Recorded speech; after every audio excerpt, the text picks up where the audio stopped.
Black Rifle Coffee, baby. Breeding fuel.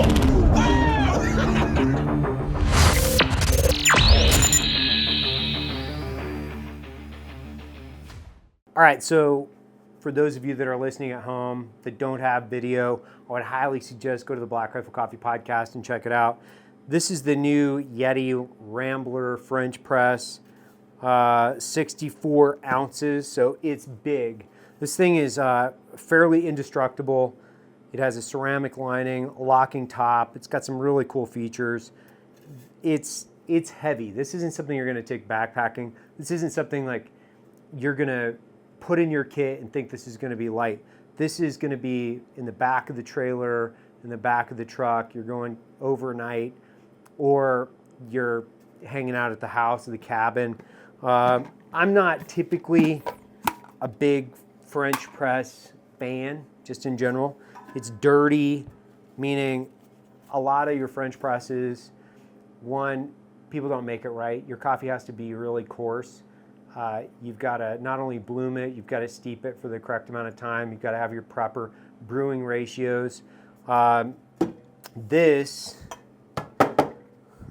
I'm going to do right now is I'm going to do this on a 1:12 brew ratio.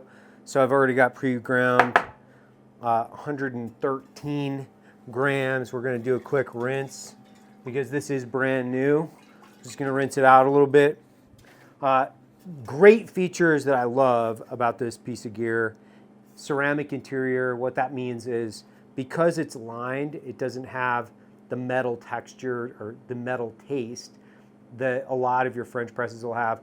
Glass won't translate taste either, but because this is double wall stainless steel, vacuum sealed, it will also keep it warm for an extended period of time. It also has this gasket on the top, which is supposed to lock in the coffee on the bottom to prevent it from continuing to steep if you have coffee in the bottom, which is one of the problems with a lot of your French presses. Some of your older French presses, they've got a wire that is wrapped around the exterior of this plunger. What that does is it allows the grounds to come out and around. So when I say dirty cup of coffee, that's what I mean. I mean that it translates to a dirty cup of coffee.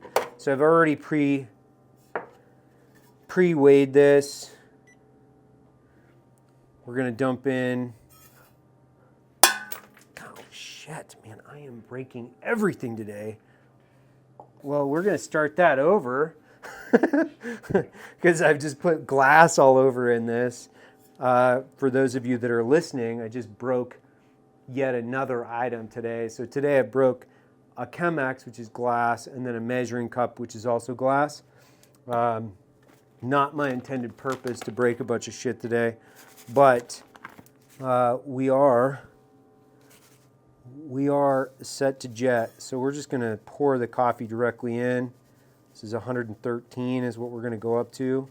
This is a bit finer in the grind than you would typically want in a very coarse, which would be, let's say the size of typically a chunk of pepper from a pepper grinder, if you're trying to eye it. But you might have to mess around with your grinder a little bit to figure it out. What you're gonna do is you're gonna put in 113 grams, and then I'll use this to infuse my water. I've got 2 waters here. So I'm gonna double the weight. So I'm gonna go to 240 right off the bat, just for the bloom. We're using Gunship today. Gunship's a little bit of a lighter coffee on the Black Rifle Coffee spectrums.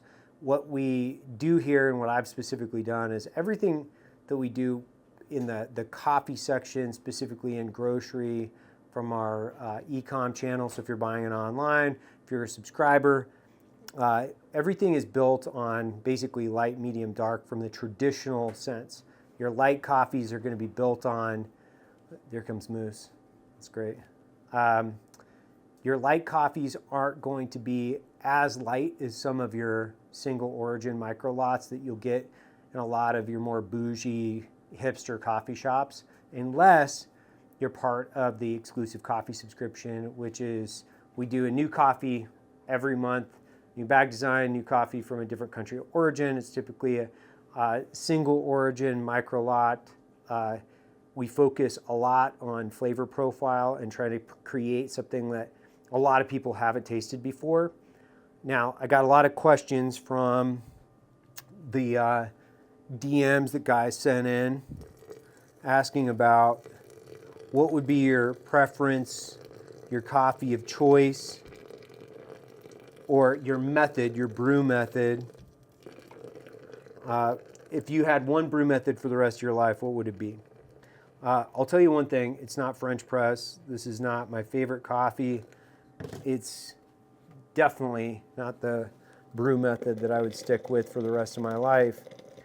I like gravity, so when I say that, your pour over from a traditional sense is what we call gravity, which would be your main method of brew.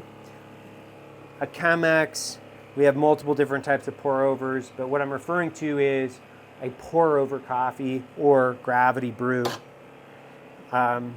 With this, you're gonna let it bloom for at least 1 minute, then you're gonna let it steep for another 4 to 5 minutes. You're gonna stir, so I'll find something to stir with. All right, so we found a stir device. It's just a traditional plastic spoon. Now you can see if you look in there, it's got this, in espresso terms, it's got this big crema top, which is not the accurate description, by the way, if you're a coffee head, but I'm actually perfectly okay with the inaccuracy of my brewing method based on the fact that this is a French press coffee, which French press is, you can get as accurate, you can do proper brew ratios, you can do your weights and measures, you can infuse it with the correct temperature of water.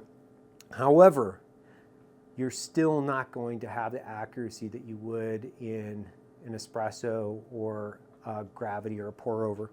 You're just not. I don't quite believe this gasket completely seals off the coffee from continuing to steep either.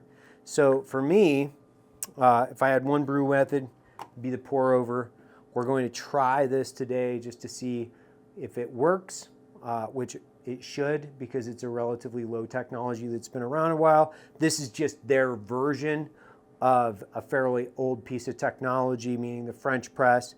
It's been upgraded and overbuilt in the Yeti French press Rambler with a ceramic interior. It's got a locking top. It's got a sealed bottom. It's a really cool piece of kit. I could definitely see myself using this. So for one, I would say just based on the way that it's built, I love it because it's almost indestructible, which if you've seen me in the last 10 minutes, which is indicative to my history of trying to bring glass coffeeware anywhere, it breaks everywhere I go. So we've let it steep. And then it has a locking top, which I really like. The top won't come off. You just got to twist it to lock. And then you're not pushing the plunger. You're letting kind of the weight move it down. And then if you've gone too fine, you realize too that as you start to push down, the coffee starts to bind and seal against the gasket, and it'll become almost impossible to push this thing down, which it has. That's fun. That's what happens when you have too fine of a coffee. We don't have these really coarse grinders out here. We just don't have one. I'd have to hand grind 113 grams of coffee, which would take me just about 5 minutes, I would imagine, to do it. But if you just lean into it, you're not pushing, you're just applying your weight to it, and it'll come through. There we go. Now it's starting to lock or free up. Once you get it all the way plunged, it's ready to drink. So a minute of bloom, 4 to 5 minutes of steep. 1 to 12 is your brew. So let's see if I can find, yeah, there we go. So we're back here in the coffee lab. We got these little Black Rifle coffee. Now let's take a look at the coffee and see what it looks like.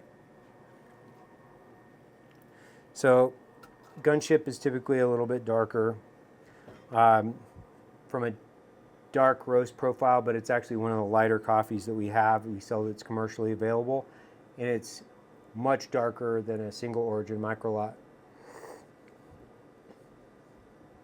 It's a great cup of coffee. So my assessment, the Yeti Rambler French press is well thought out, great piece of kit, would be an incredible addition to your camping kit, but that's kind of where I would keep it. I wouldn't put it on my counter and use it every day. But it is good.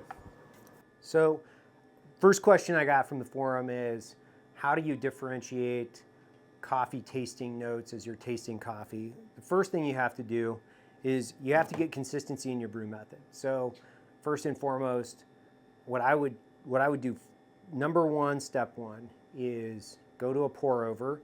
It could be a Hario V60, it could be a Chemex, it could be a combination of different pour overs, but you have to have a high quality filter, high quality pour over. You've got to get an adjustable temperature kettle. You also have to get a scale, an accurate scale that'll measure gram weight. Once you get all those things and you kind of dial in your components, and I'll just tell you my rough math from a dial in your components capability is, I brew everything at 197 for my pour overs. Everything is brewed on a 1 to 16 or a 1 to 17 scale. 1 to 17 is for my lighter coffees, 1 to 16 is for my darker. I typically go 30 grams in, 480 grams yielded. I'm infusing, so as I infuse the water, I'm doing it at 100 grams per increment, typically letting it steep for a minute. So if you look at a cup of coffee, like, okay, 197 degrees, 1 to 16 ratio, good grinder, good scale, good pour over. When I say good, it doesn't have to be great. It doesn't have to be bougie or something that you're gonna spend $500 on. It just has to work. It has to have high quality filter that doesn't translate taste. It has to be maybe a glass component on the bottom. There's a lot of different variables, but get consistency, something that you can brew every day. So 197 degrees, 1 to 16. I brew everything through a Chemex, typically first before I go to a V60. And then you're also drinking in a lighter cup. So you can look at the cup of coffee here, you can see the edges, the brightness of the light will pop against the dark.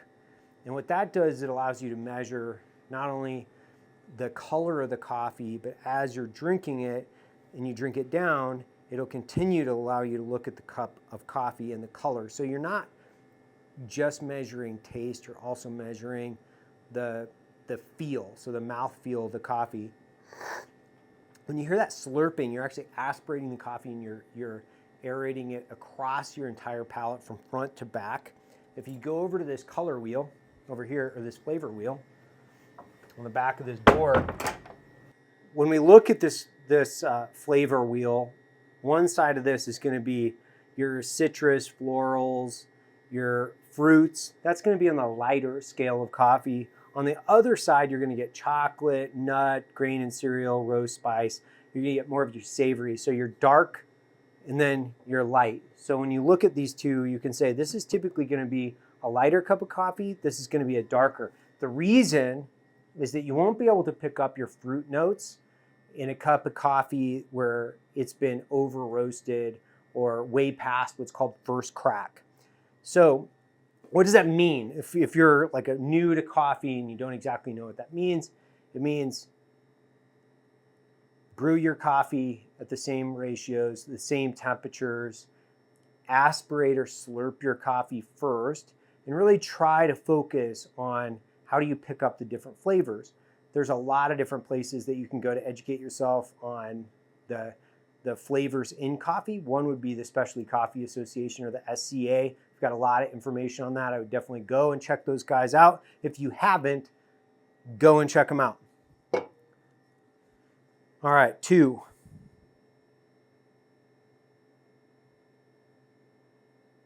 If I could interrogate any person from history, who would it be? I don't know if interrogation would be the appropriate word, but I would say Alan Dulles. Alan Dulles was the director of the CIA after the CIA became the CIA. So it was the Office of Strategic Services at first. It was the OSS. They shut that down after World War II. They restarted it as the CIA. So he was essentially the director just up before JFK was assassinated. He and his brother was at the State Department. He was at the CIA. Kennedy had actually fired him, and then LBJ brought him back to head up the investigation for the JFK assassination. So if I had one person to sit down and do a Q&A with in history, I think Alan Dulles would probably be at the top of that list, because I would really, what I would try to do is unpack the 1950s from an intelligence perspective, and then look at what and how operations were unfolding, because now it's, obviously 2024. So most of this stuff would be ancient history. I would love to just dive into the meat and potatoes of the 1950s, intel, Cold War, blocking and tackling of like the spy game and covert operations. I think it would be very interesting. I think it would be an incredible guest. So it'd be Alan Dulles. Let's see, where are we at? Do I have any planned hunts? I always have planned hunts. So I typically hunt elk all of September if I can, or most of September. I'm out at least 2 weeks out of the year. So I have Utah, Colorado, and Idaho. And I'll be spending a lot of time in the field this year, specifically archery September, because that's the month, obviously. So mainly archery, mainly elk. That's about it.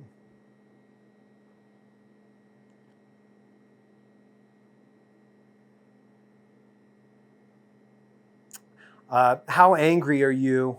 This comes from somebody. How angry are you at me for dumping 2 scoops of protein in my coffee every morning?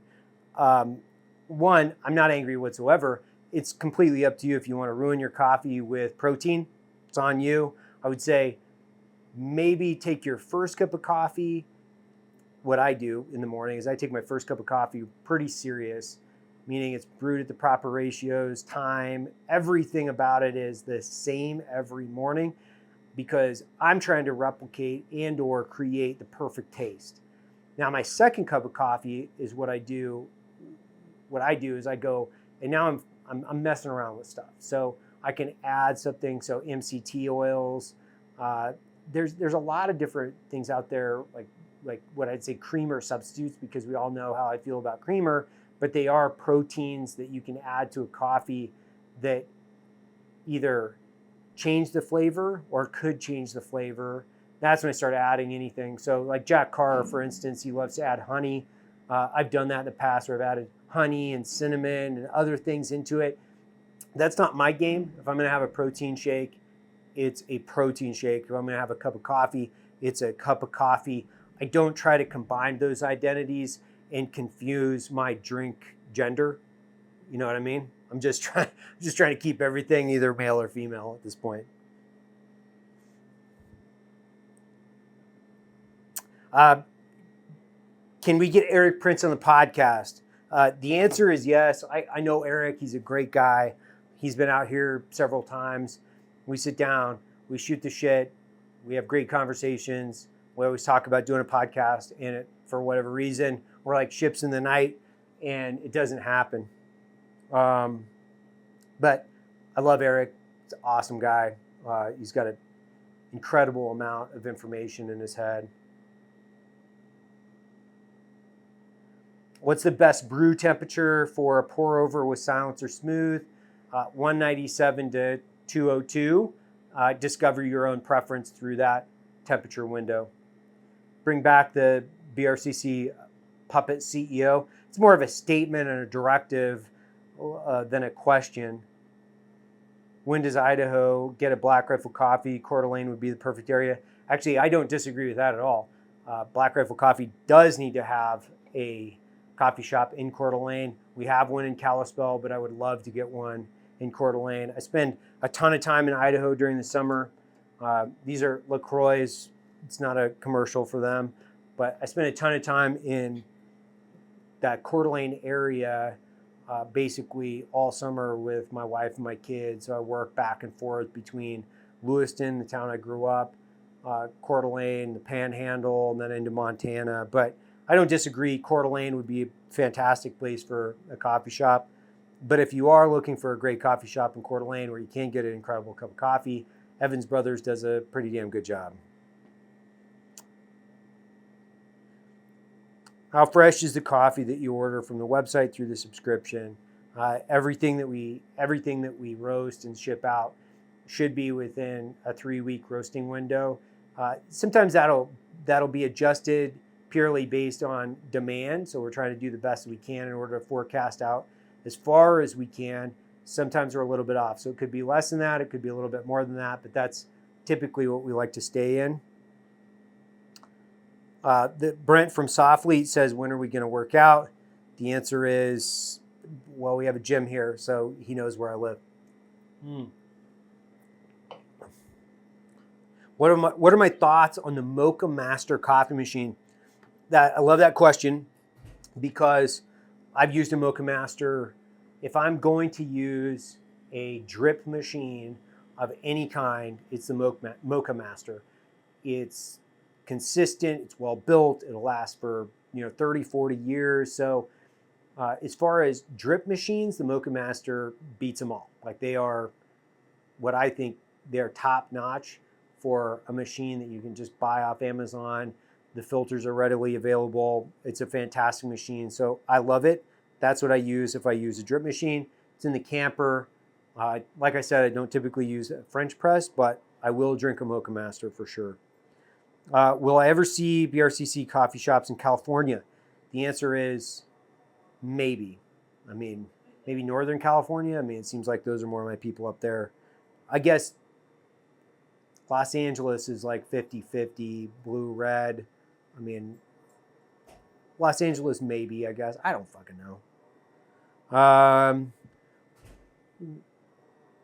What coffees do I like, whether they're from Africa or South America? Well, let's just put it like this. I like African-based origin coffees that are grown in Central and South America. So the Gesha, for instance, is an Arabica Africa origin genetic strain Gesha that is not only grown in Africa, but it's also can be grown in Costa Rica, Panama, Nicaragua. It kind of be grown anywhere coffee's grown. My favorite is, let's call it a African Gesha that's been transplanted and grown in Panama. So that's the way that I would classify that. What was the most scared moment that I can recall while in service? Let me think. I thought I might get kicked out for getting in a fight in 2002. I got in a fist fight with another guy, and I thought I might get kicked out. So that was probably the scariest moment. Where can I get BRCC in Europe? It's a great question. To be fair, I actually don't know. There's not a lot of BRCC available in Europe. Now let's go back, see what else we got.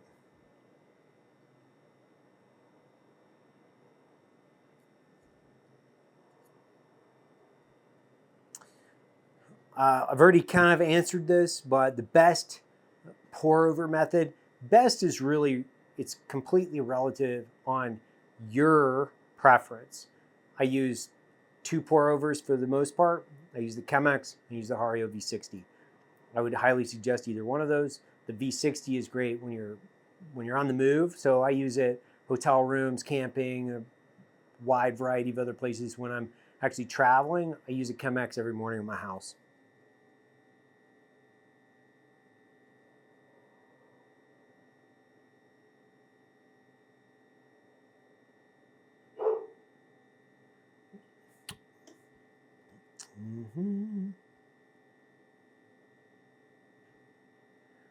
tips on the best advice for making, or tips and advice on making the best coffee via a drip machine maker for everyday users. Oh man, that's a good one. I like this. Tips on making the best coffee. So you can make great coffee out of a Mr. Coffee if you start with great coffee. So if you start with the correct brew ratios, good filter, great coffee, you can make a great cup of coffee. If you start with a bad cup of coffee, you use improper brew ratios, and you're putting it through a $15 drip machine, not going to turn out well for you. So what I would tell you is the best cup of coffee is going to start with great coffee. So that's where you need to start.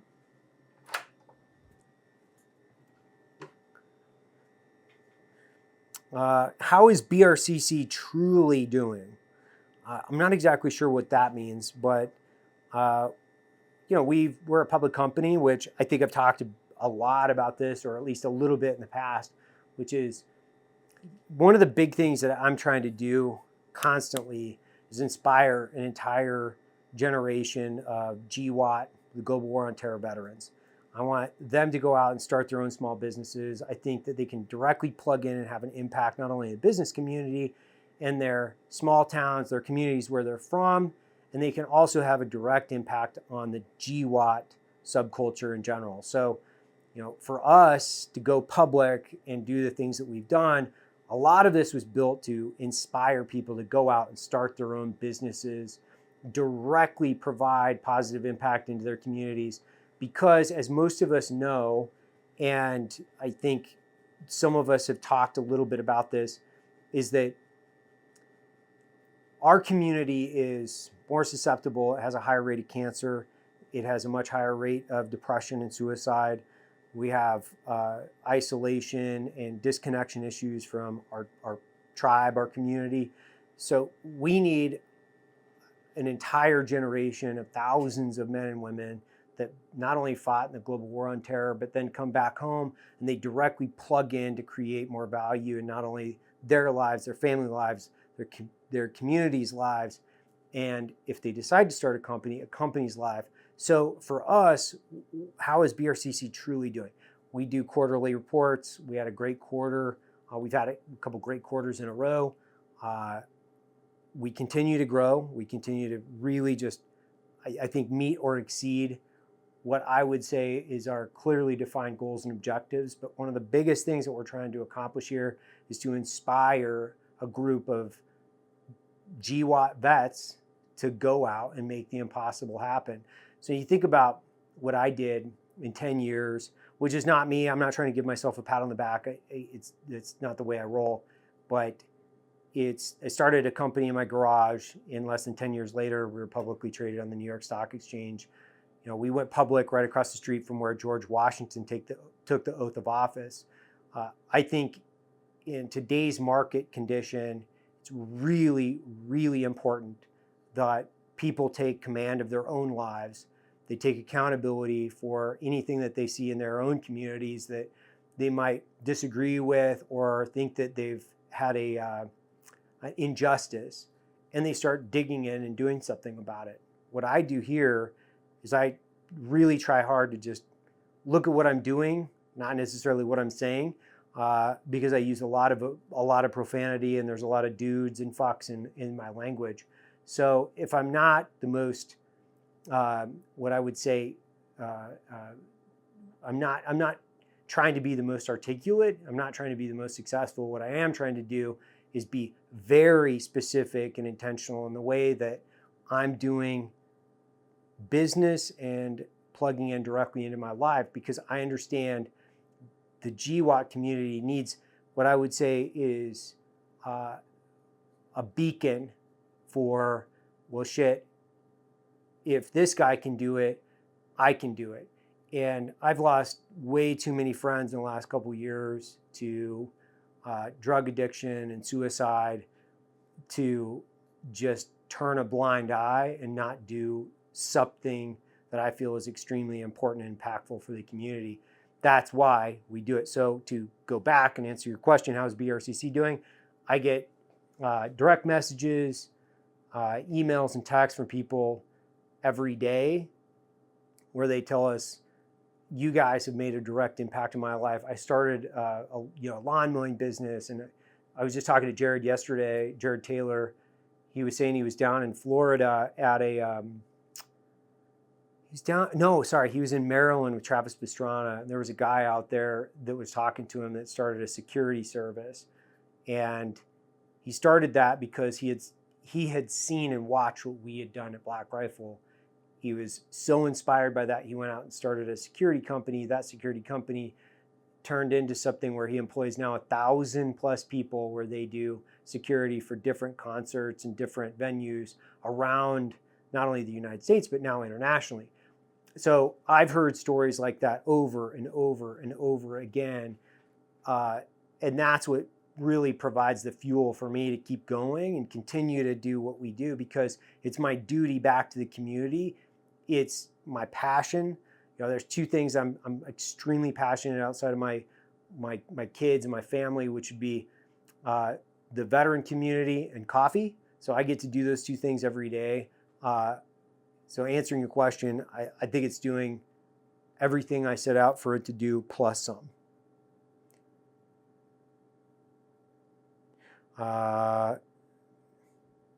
Fermentation. So my thoughts on fermentation. One, I love fermentation. If you don't know what it is, go look it up. We're going to come out with a couple different coffees for the ECS specifically around fermentation. So I love it. There's a handful of companies I think that are doing exceedingly well out there. We've been able to do quite a few here in our sample roaster. I love the process. I love the flavors. I think this is probably the most exciting thing to happen in coffee in the last 20 years. So hopefully that solidifies how I feel about that. My top 3 coffee setups, I've gone through it over, but 3, if I add a third, so if I have a pour-over and an espresso machine, the espresso machines typically would say, if you buy something from a La Marzocco, like a La Marzocco Mini, if you buy something from one of these is obviously, this is basically like a Ferrari of espresso machines, but you need a pour over an espresso machine, you need a decent French press, but I can get into siphons and things like that. It's just not my jam. What's the best method to brew up my new bag of Pink 79? Pour over, 1:16 ratio, 197 degrees. Any advice on starting a coffee company, the do's and don'ts? Well, number one, you have to know a lot about coffee. You have to not only know a lot about coffee, but then you also have to understand logistics, support, and operations. So I think it's a fascinating adventure that you'll love. I never discourage anybody from starting a coffee company, because if you're in coffee culture, truly in it, people look at other people's success in the coffee community and they say, those guys are doing something unique or interesting, that's a wonderful coffee, or they've done something interesting. But coffee people just love coffee, and they love to see people succeed and be happy within the coffee business. And it's a fairly tight-knit group of people that are completely passionate about what they do. So what I would say is be passionate about it, because I've said this a million times before, is that when your business is, when you feel the weight and gravity of your business, and that's just business in general, the profits and losses, the wins and losses, when you don't feel like you can take another step, what will carry you through and force you into the next step is your passion for the product. It doesn't matter if I had Black Rifle or I didn't have Black Rifle, I'd still be roasting coffee. So I love coffee. More dark roast in the ECS. Probably not going to happen. Apologize.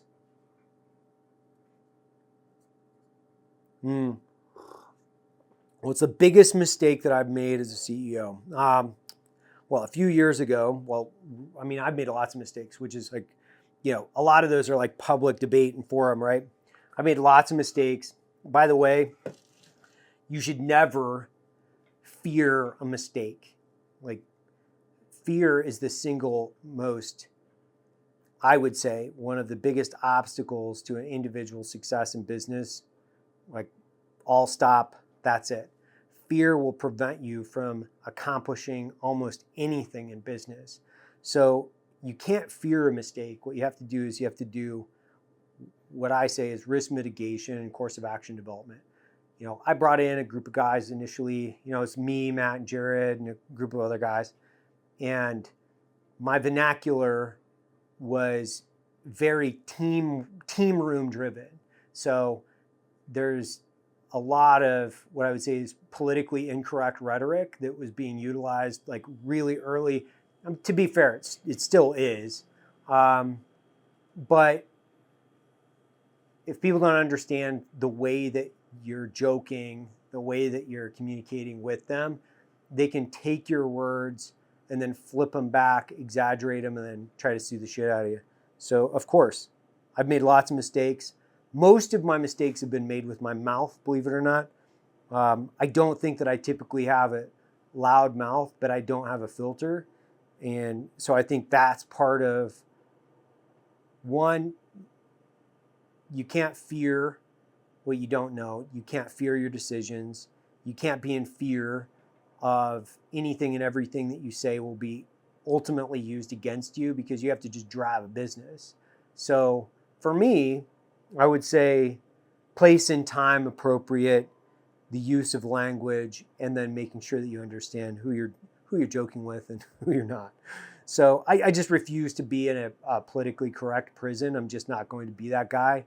And if they want to do that, that's on them. It's not on me. Do I think IG is ruining hunting? No, I think, well, one, like, what is hunting? I think it's an American tradition. I think it's a means in order to feed your family. I think it's a family connector, something you can bind and pass down through generations. So you can feed your family. It's a family tradition. You can use it as a hobby or recreation to connect different generations and your family. It's also a big source of funding for people that are going out to recreate. Like, the people that are just going out to use trails and take pictures of birds, they're actually using the trails that hunters have typically paid for. So getting more people involved in hunting, so we continue to have what I would say is multi-generation support for hunting, which, if we looked at the curve, hunting is actually dying, believe it or not, from where it was in the 1970s to where it is now. So funding for trails and conservation has continued to not only decrease from the individual perspective, while wildlife and game has continued to increase, which, by the way, when you start to reintroduce predators and apex predators, because there isn't enough hunters to actually mitigate the herds and the numbers, that's part of what I would say is part of the problem. I love hunting. I love the food that it provides. I love the tradition that it connects me with my kids. It connects me with my family, my father. And I love that, our efforts actually go to support conservation. So those are all the things, these like really important binders that I truly believe in. Now, we can debate and or have these like what I would say is philosophical debates as to how wildlife is managed. I'm not referring to that whatsoever. I'm just saying, does hunting in IG, does it actually ruin hunting? No, I think it increases the number of hunters. Do I like the pressure that all the game are under? Not necessarily, but the tags are limited. Do I think that we have to increase our numbers? Do I think that we have to not only increase our numbers, but continue to encourage people to get out in the field and hunt, because we've got to pass this down through the generations? The answer is yes. So social media is absolutely encouraging that.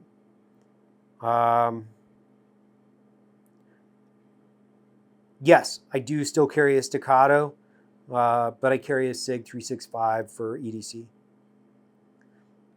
Any advice on somebody that wants to become an Army Ranger? I would say two things. One, you have to get it in your contract. Two, prepare yourself physically. Three, don't quit. Are we going to offer, and the answer is yes, are we going to offer a Black Rifle Coffee elk hunt for part of our subscribers? Yes. So eventually we'll get to the point where we can put this out on social, and if you're a subscriber, you have the possibility of winning an elk hunt with the Black Rifle Coffee guys. So what I would tell you guys is, if that's of interest to you, you need to go to the Black Rifle Coffee podcast and just say, hey, I want to do a hunt. I'll look at the DMs, I'll look at the number, and I'll see if there's actually some traction. But I think that would be cool. If we did like a subscriber, Matt Best, Evan Hafer, elk hunt, that would be super fun. All right, let me try this again.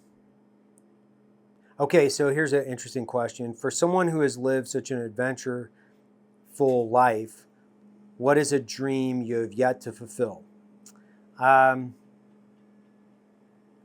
think I lived most of my adventure in my 20s, my 30s. Then I started having kids. Now my adventures are all typically kid positioned, meaning I've got to turn my kids on to rafting, hunting, fly fishing. I've really my main objective is to give them the tools and expertise they will need in order to go out to have a very logistically complicated adventure. And that can be difficult because, I spent a huge percentage of my life just collecting skills. And that could be anything from, jumping out of airplanes, reading maps, learning communications, traveling. Traveling in itself is just a skill. And then you go into, mountain climbing, rafting, kayaking, all the outdoor activities. Now it's bow hunting and all the things I do specifically around hunting. Most of my adventure is outside.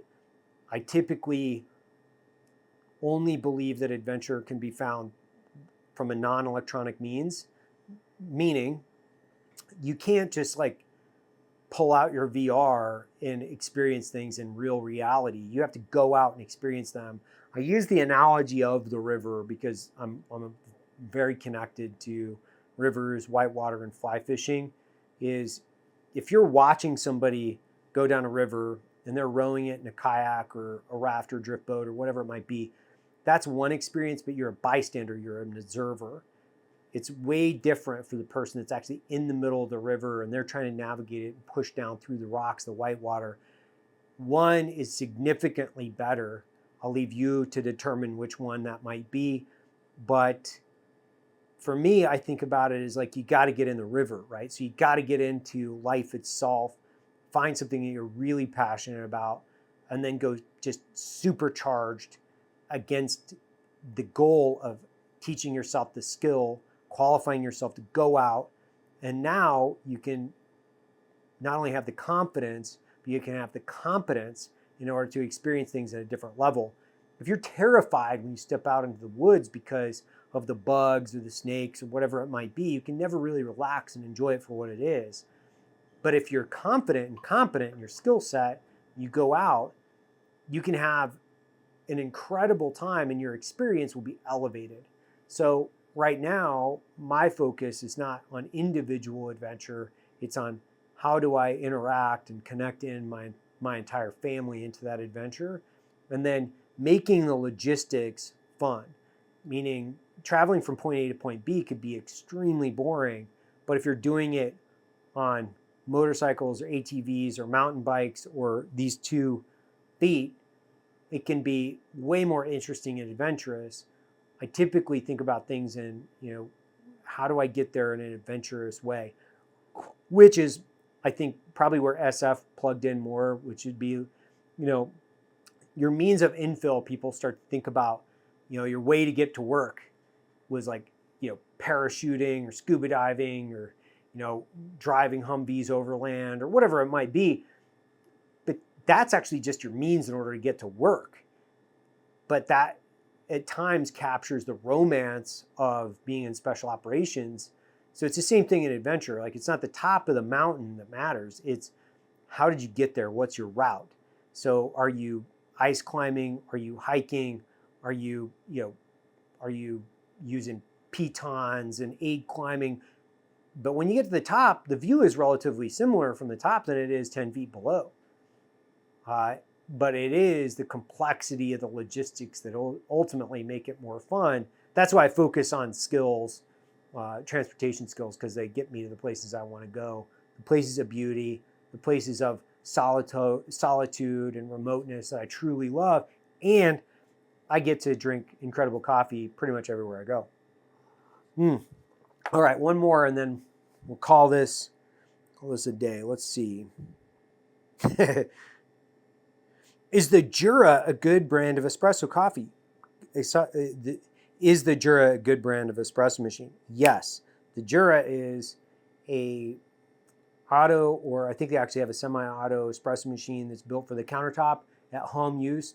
It's actually the one that I recommend for most people. So I bought it for the guys that were staying here at Black Rifle. I bought a little one, and then we started fielding them into a lot of the other partners too. So like Rogan has one down at his podcast studio.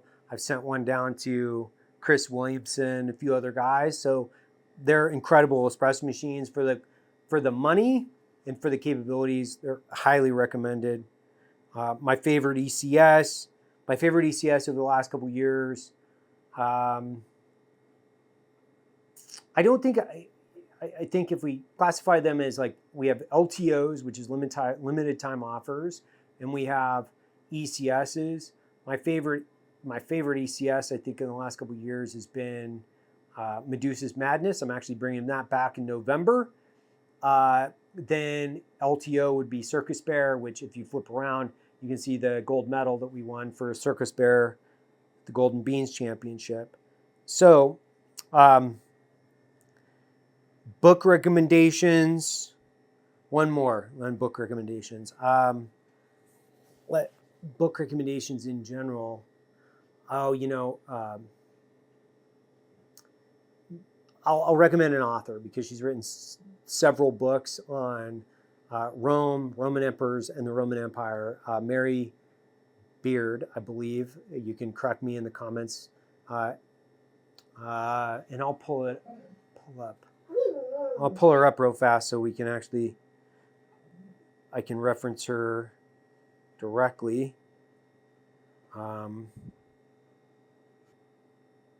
So Mary Beard, which would be SPQR, is the name of one of her books that I really love. And what I'll do is, if I find something I really like, I'll listen to it and then I'll pick it up or I'll flip it. So I'll read it and then I'll go back and listen to it because it has so much information. The Roman Empire, one, it's fascinating. Two, I think is not only fascinating, there's quite a few lessons learned, and you can see how it directly impacts our culture today. So something from 2,000 years ago and how it's actually affecting our being in the present circumstance that we're in right now.